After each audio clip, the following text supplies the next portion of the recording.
Mars 2017, le collectif des Toucans bloque le rond-point Carapa pour réclamer l'annulation de la vente du CMCK. L'établissement accuse un déficit de 8 millions d'euros. Je le dis aujourd'hui, nous sommes fiers de lancer des fusées aujourd'hui en Guyane, à Kourou. Mais à un moment donné, il faut qu'il y ait un retour. Et ce retour-là, on ne le sent pas. Ce retour-là, au niveau de la santé aujourd'hui en Guyane, moi je ne le sens pas. La population ne le sent pas. Quand aujourd'hui on me dit que le CMCK c'est un déficit, eh bien moi je réponds qu'il n'y a pas de prix pour notre santé. Il n'y a pas de prix pour la santé de nos enfants. Le 22 avril, un protocole actant le passage du CMCK dans le domaine public est signé.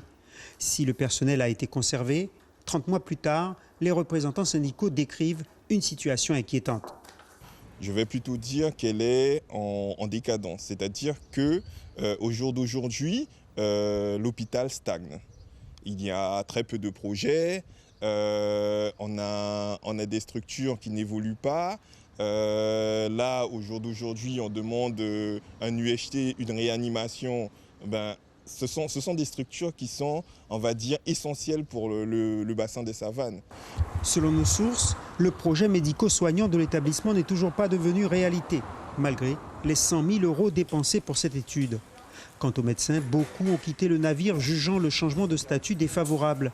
La situation financière de l'hôpital ne s'est pas améliorée. Si une IRM a vu le jour, c'était un projet CMCK. Entre-temps, le CHK a perdu l'hospitalisation en cardiologie et des spécialistes en ophtalmologie et ORL. Malgré l'arrivée d'un gastro-entérologue et d'un professeur en urologie, il n'y a pas de quoi s'enthousiasmer.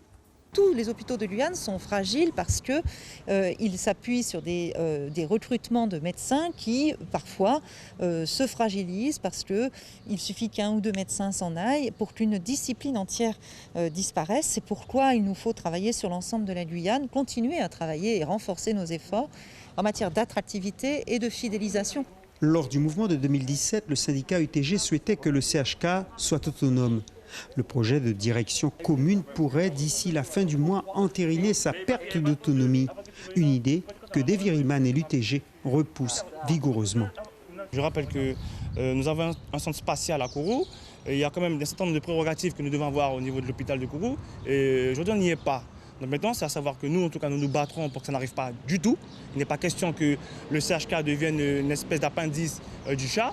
À l'ARS, on assure que l'avenir du centre hospitalier n'est pas menacé. Mais il va devoir apprendre à mutualiser les moyens. Donc je privilégie en effet un support administratif et logistique plus fort grâce à des regroupements d'activités, mais les équipes médicales et les activités médicales, elles ont vraiment leur place à Kourou, à Cayenne, comme nous les avons vues jusqu'à présent, et il n'y a pas d'inquiétude à avoir sur une centralisation à l'hôpital de Cayenne. Mais voilà, la crise du Covid démontre que la région des Savanes, avec ses 30 000 habitants, aura du mal à se faire à l'idée que cet établissement fleuron de la région pendant des décennies perde en réactivité, faute de pouvoir de décision locale.